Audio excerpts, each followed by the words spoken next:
नमस्कार।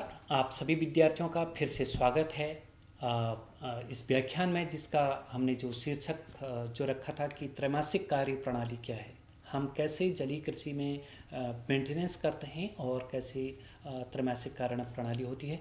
अभी हमने जो पिछले व्याख्यान में जिक्र किया था वो एक जलीय कृषि में जो मछली फार्म का रखरखाव है उसके बारे में जिक्र किया।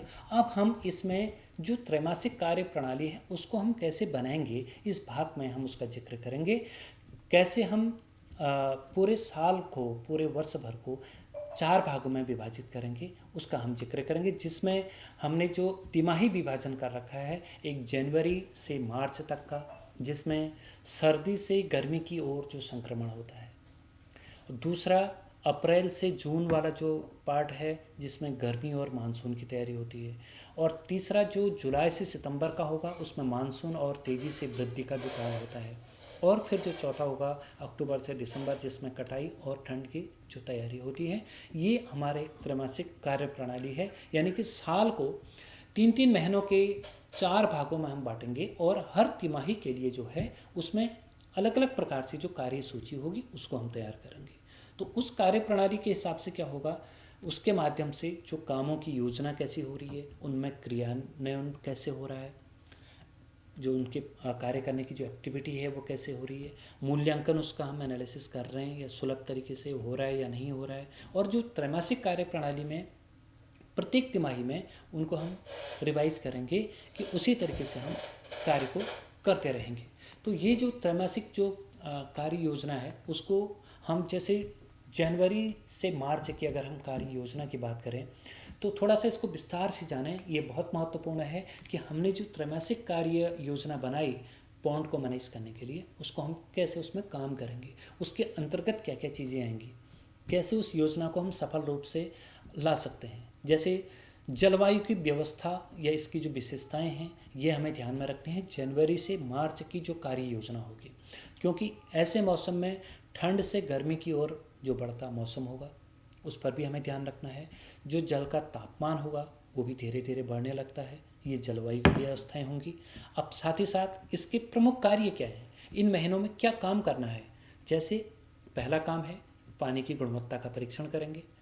वहाँ पर हमें ऐसे मौसम में जहाँ पर ठंड से गर्मी की ओर मौसम का मूवमेंट हो रहा है, तो वहाँ पर हमें टेम्परेचर को भी मेंटेन करना पड़ेगा, पीएच को भी करना पड़ेगा, और जो डिजॉल्व ऑक्सीजन होगी और अमोनिया की भी जांच करनी पड़ेगी। तो ये पानी की गुणवत्ता परीक्षण का कार्य होगा। दूसरा काम जो बीमारियों की निगरानी करनी है, जितना भी फंगल इन्फेक्शन है, बैक्टीरियल इन्फेक्शन है, उन रोगों के लिए हमें खासकर सतर्क रहना पड़ेगा। क्योंकि ऐसी जलवायु या ऐसे समय में, ऐसे मौसम में जहाँ पर जलवायु की हमने जो विशेषताएं बताई थी, तो वहाँ पर जो है बीमारियों की निगरानी करना बहुत ज़रूरी है। जहाँ पर फंगल और बैक्टीरियल लोगों को बचाने के लिए, उनसे दूर रहने के लिए हमें सतर्क रहना होगा। तालाब की मरम्मत भी, बांधों और जो इनलेट और आउटलेट की हमें जांच करनी पड़ेगी, ताकि जो इसके बाद की जो कार्य योजना आएगी वहाँ पर के लिए हम तैयारी कर लेंगे। बीज की तैयारी करनी है, क्योंकि गर्मी के मौसम की जो स्टॉकिंग के लिए, तो बीज का चयन और उसकी बुकिंग के लिए हमें तैयार रहना होगा। उसके लिए हमें ट्रेंड रहना पड़ेगा, हमें कैसा बीज का चयन करना है। हमने स्पेसिफिक सिलेक्शन में जो व्याख्यान दिया था उसमें हमने बीज चयन की पूरी जानकारियाँ भी दी हैं। कैसे स्टॉकिंग डेंसिटी हमें रखनी है उसकी भी उसमें जानकारी रखनी थी उसमें। और साथ ही साथ जो है फीड की जो समीक्षा है उसका भी हम एनालिसिस करेंगे कि पोषण स्तर की जांच और ठंड के अनुसार जो है आहार का समायोजन कैसे किया जा सकता है इस मौसम में। तो ये जनवरी से लेके मार्च के महीने तक की कार्य की योजना है। आप अपने फिश फार्म में, और जो फार्मर्स हमारे जो कृषक हैं वो इस बात को खासकर ध्यान रखेंगे कि जो त्रैमासिक कार्य प्रणाली होती है उसमें हम जनवरी से मार्च के महीने में क्या क्या कार्य करेंगे अपने फिश फार्म को मैनेज करने के लिए। अब इसके बाद जो है वो अप्रैल से लेकर के जून तक के महीने में की जो कार्य योजना है उसमें क्या क्या चीज़ें होंगी। जनवरी से लेकर के मार्च तक की हमने पढ़ ली, उनको हमने नोट कर लिया। अब अप्रैल से जून तक की कार्य योजना होगी, जिसमें जलवायु की विशेषताएं अगर हम बात करें तो वहाँ पर गर्मी एक चरम सीमा पर रहती है, पानी तेज़ी से वाष्पित होने लग जाता है। तो ऐसी परिस्थितियों में हमें काम क्या क्या करने हैं, मछली बीज का संचयन यानी जो स्टॉकिंग है उसका हमें ध्यान रखना होगा। पहला कार्य हमारा मछली बीज के संचयन का होगा, जिससे कि तालाबों में जो सही घनत्व के अनुसार जो है स्टॉकिंग कर सकते हैं। यानी कि जो हमारी हम स्टॉकिंग डेंसिटी की हम बात कर रहे थे स्पीशीज सिलेक्शन में, तो वो कार्य वो बातें हमने बिल्कुल इस मौसम में ध्यान रखनी है। अप्रैल और जून के महीने में जो कार्य व्यवस्था होगी। ऑक्सीजन की निगरानी खासकर इस महीने में करनी है, क्योंकि थोड़ा सा जो गर्मी का मौसम है वो बढ़ता है, जिससे जो है वेपराइजेशन वाटर का थोड़ा ज़्यादा रहता है। तो ऐसे मौसम में जो है डिजॉल्व ऑक्सीजन की थोड़ा सा कमी होने की संभावना रहती है, तो उसका विशेष ध्यान रखना है, क्योंकि जैसे जैसे टेम्परेचर बढ़ेगा तो डिजॉल्व ऑक्सीजन की मात्रा कम होने लग जाती है। तो ऑक्सीजन की निगरानी यहाँ पर महत्वपूर्ण तरीके से रखनी है। दूसरा, खरपतवार और जो अवांछनीय जीवों का हमने जो जितने भी अनडिजायरेबल जो ऑर्गेनिज्म हैं उनको कैसे कंट्रोल करते हैं, जितने भी खरपतवार हैं उनको कैसे कंट्रोल करते हैं, ये उस व्याख्यान में हमने इससे पिछले जो व्याख्यान था उसमें हमने पूरा विस्तार से बताया है कि खरपतवार और जो अवांछनीय जीवों का हम कैसे नियंत्रण करेंगे। तो ये अप्रैल और जून के महीने की जो अप्रैल से लेकर जून के महीने तक की जो कार्य व्यवस्था है उसमें इस बात का हमें ध्यान रखना है। फीडिंग की अनुसूची का पुनर्निर्धारण करेंगे। जल स्तर को हमें एक बराबर मेंटेन रखना है, क्योंकि अगर वाष्पन की क्रिया होगी तो उसके कारण पानी भी थोड़ा कम होने लग जाता है, तो उसकी जो आपूर्ति है वो भी लगातार रूप में हमें करना पड़ेगा। और एरिएशन उपकरण की मरम्मत और सफाई, इसका बहुत ध्यान रखना पड़ेगा। जल स्तर और एरिएशन का हम खास कर ध्यान रखेंगे। तो ये है अप्रैल से लेकर के जो जून के महीने तक की जो कार्य योजना है। तो दो हमारे पड़ाव हो गए हैं, एक जनवरी से लेकर के मार्च तक की, उसमें हमने क्या क्या कार्य व्यवस्थाएं रखी, मुख्य कार्य क्या होंगे, वहाँ पर जलवायु की व्यवस्थाएं क्या होंगी। दूसरी, जो अप्रैल से लेकर जून के महीने तक की, उसकी जलवायु व्यवस्थाएं क्या होंगी और उसके मुख्य कार्य क्या होंगे। अगले पड़ाव में आते हैं जहाँ पर हमें जुलाई से लेकर के सितंबर तक के महीने की कार्य व्यवस्था को देखना जरूरी है। तो एक ये योजना है हमारी जिसकी जलवायु की विशेषताओं की हम बात करें, मानसून का यहाँ पर मौसम रहता है, प्राकृतिक जो जल की पूर्ति हो जाती है। तो ऐसे मौसम में जो हमारे प्रमुख काम हैं, बारिश से तालाब का जो जल स्तर है उसको संतुलित बनाए रखना है। ये हमने जो पहले एक व्याख्यान दिया था कि कैसे हमें तालाब का निर्माण करना होता है। तालाब के निर्माण के लिए हमें क्या क्या शर्तें होती हैं, मिट्टी का चयन, भूमि का चयन, समतल भूमि होनी चाहिए, कितना उसमें हमें ढलान रखनी चाहिए, ताकि जो बारिश का पानी है, जो बाकी की जो भूमि का जो पानी है इधर उधर का जो रिजर्व वाटर है वो हमारी तालाब की तरफ उसका फ्लो ना हो। ये सारी चीज़ें भी हमें ध्यान में रखनी है। ये बारिश के मौसम का प्रमुख कार्य है। और जल की अगर बहुत अधिकता हो गई, पानी बरसात अगर ज़्यादा हो गई, तो फिर ऐसी परिस्थिति में ओवरफ्लो को रोकने के लिए जो ओवरफ्लो या फिर स्लिप वे और जो नालियों का जो हम इस्तेमाल करते हैं वो हमें ज़रूरी करना पड़ेगा। पानी की क्वालिटी हम यहाँ पर भी मेजरमेंट करेंगे, क्योंकि बारिश का पानी है या ओवरफ्लो हो रहा है या फिर ज़्यादा बरसात का मौसम हो रहा है, तो ऐसे में जो पीएच है वो खासकर हमें ध्यान रखना पड़ेगा। जिस तरीके से एकदम जो अप्रैल, मई और जून के महीने में हमें टेम्परेचर पर ध्यान देना था, तो इस मौसम में हमें थोड़ा सा पीएच पर ध्यान देना पड़ेगा। यहाँ पर पीएच में जो है थोड़ा सा बैलेंस अधिक या कम होने की गुंजाइश यहाँ पर बन जाती है। थोड़ा प्रोबेबिलिटी या संभावना बढ़ती है कि पीएच यहाँ पर गड़बड़ा सकता है। तो ऐसे मौसम में पानी की गुणवत्ता में सबसे ज़्यादा इम्पोर्टेंट पीएच हो जाएगा। तो और खारापन, जिससे जो है ज़्यादा प्रभावित हो जाता है। साथ ही जो मछलियों की वृद्धि की निगरानी हमें करनी पड़ेगी। इस समय वृद्धि बहुत तेज़ से होती है।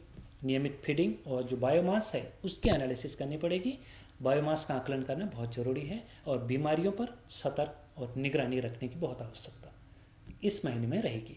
तो ये था जुलाई से लेकर के सितंबर महीने तक की कार्य योजना। इसकी जलवायु की व्यवस्था कैसी थी और इस महीने में बहुत महत्वपूर्ण जो कार्य हैं उनको हमें ध्यान में रखना है कि यहाँ पर क्या काम करेंगे।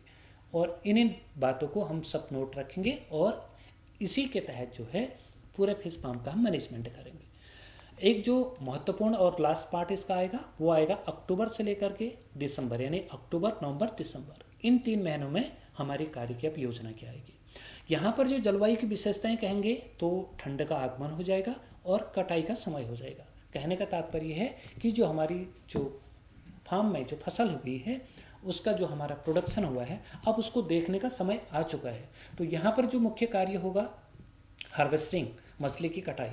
जो हार्वेस्टिंग का काम है यानी कि जो आपकी फसल है जो साल भर की, इस महीने में आप उसको देखेंगे, उसका आकार देखेंगे, बाजार मांग के अनुसार आप जो डिमांड मार्केट की हो रही है आपको उस हिसाब से अपनी स्पेसीज को अपनी मछली तालाब से अपने फार्म से वो चीज़ें देनी पड़ेंगी हार्वेस्टिंग के लिए। बायोमास का मापन होगा, जो कुल उत्पादन है और जो औसत वजन का जो आकलन है उसका ध्यान यहाँ पर रखेंगे। और जो फार्म की जो स्वच्छता है उसका अभियान हम चलाएंगे, क्योंकि ऐसे मौसम में या फिर ऐसी जगह पर जहाँ पर हमारी हार्वेस्टिंग फिश की हो रही है, बायोमास का मेजरमेंट हो रहा है, वहाँ पर कम होने लग जाएंगे। हो सकता है कि कोई तालाब खाली भी हो जाए। तो ऐसे मौसम में आप क्या करेंगे कि जहाँ पर नई स्पीसीज को डालने से पहले, यानी कि जो अगला इसके बाद जो आएगा जिसको हम फिर से रिवीजन करेंगे, फिर जनवरी से शुरू होगा जहाँ पर हमें स्टॉक देखना पड़ेगा, तो उससे पहले फार्म की पूरी स्वच्छता का अभियान हमें रखना पड़ेगा। क्योंकि कटाई के बाद पूरी सफाई और कीटाणु शोधन, यानी कि उसको हम दोबारा से डिसइंफेक्टेड कर देंगे, पूरे तालाब को, पूरे फार्म को डिसइंफेक्ट कर रहे हैं हम, साफ सफाई कर रहे हैं हम, कीटाणु शोधन उसका कर रहे हैं हम। तो वहाँ पर ये स्वच्छता का कार्य करेंगे। तालाब की सुखाई और धूप में छोड़ना, जिससे जो जो प्रकाश है, जो सूर्य का प्रकाश है, सनलाइट उसमें डायरेक्ट पड़ती है, जिससे कई सारी चीज़ें जो बैक्टीरिया वगैरह होते हैं वो किल हो जाते हैं और तालाब एकदम हमारा सूखने लग जाता है। और इसके बाद हम जो अगली स्टॉकिंग की योजना है उसका हम तैयारी करने लग जाएंगे। सभी जो हमारे उपकरण होंगे, जो इक्विपमेंट होंगे, उनकी हम सर्विसिंग करेंगे और उनको स्टोर में भली भांति संभाल कर रख देंगे, ताकि हम अगली स्टॉकिंग के लिए इस दिसंबर माह से फिर से जो जनवरी से लेकर के मार्च, अप्रैल से लेकर के जून तक का, जुलाई से लेकर के सितंबर तक का, अक्टूबर से लेकर के दिसंबर तक का, ये हमारे जो 4 पड़ाव हैं उनके लिए हम योजना को योजनाबद्ध तरीके से बना सकते हैं। जो पहली, जैसा मैंने बताया, तिमाही थी तालाबों में टैंके की मरम्मत, बाढ़, उनकी जांच, दूसरी तिमाही में पानी की गुणवत्ता, तीसरी तिमाही में खाद्य भोजन प्रबंधन, मछली पालन की निगरानी, चौथी तिमाही में फसल की कटाई, मछली को बाजार में ले जाना, मार्केट रेट हमारा क्या है, ताकि हमें जो अपना जो उद्देश्य हमारा है सस्टेनेबल एक्वाकल्चर को डेवलप करना है, जिससे हमें एक इकोनॉमिक रेट भी उसका मिल सके, हमें आर्थिक मजबूती उससे मिल सके, हमारा जो रोज़गार है वो स्वरोजगार बहुत बेहतर तरीके से चले और हम उस योजना में सफल बना सकें। कुछ अन्य महत्वपूर्ण बातें हैं जिसमें खाद का उपयोग, कृत्रिम भोजन, मछली के प्रकार, पानी का पुनर्चक्रण, ये बातें भी हमें ध्यान में रखनी पड़ेगी। कैसे उचित विकास के लिए खाद का उपयोग करना है, प्राकृतिक भोजन के अलावा मछलियों को कृत्रिम भोजन कैसे देना है, मछली के प्रकार, उपयुक्त मछली कौन सी है, पानी के पुनर्चक्रण, रिसाइकलिंग हम कैसे करते हैं। कुछ सुझाव इसमें हमारे रहेंगे हमारे विद्यार्थियों के लिए, श्रोताओं के लिए और हमारे जितने भी जो मत्स्य कृषक हैं खासकर उनके लिए भी, कि हर तिमाही का हमें रिकॉर्ड बनाना चाहिए। संभावित जो हमारी समस्याएं हैं उनकी हमें पूर्व में तैयारी करनी है। तकनीकी मार्गदर्शन हमें बार बार लेना पड़ेगा।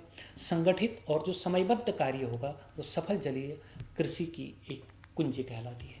किस तरीके से हमें मेंटेनेंस करना पड़ता है, सीड सिलेक्शन करना पड़ता है, सीड को लाना पड़ता है, एक्लिमेटाइजेशन करना पड़ता है, फीड देना पड़ता है, एक चित्र की सहायता से हमने एक दैनिक निगरानी के रूप में चित्र की सहायता से समझा रहे हैं। तो कुछ निष्कर्ष और जो सुझाव हमारे थे, मछली फार्म का जो रखरखाव और जो त्रैमासिक कार्य प्रणाली है, एक सुनियोजित और वैज्ञानिक दृष्टिकोण के तहत हमें उसको रखना पड़ेगा।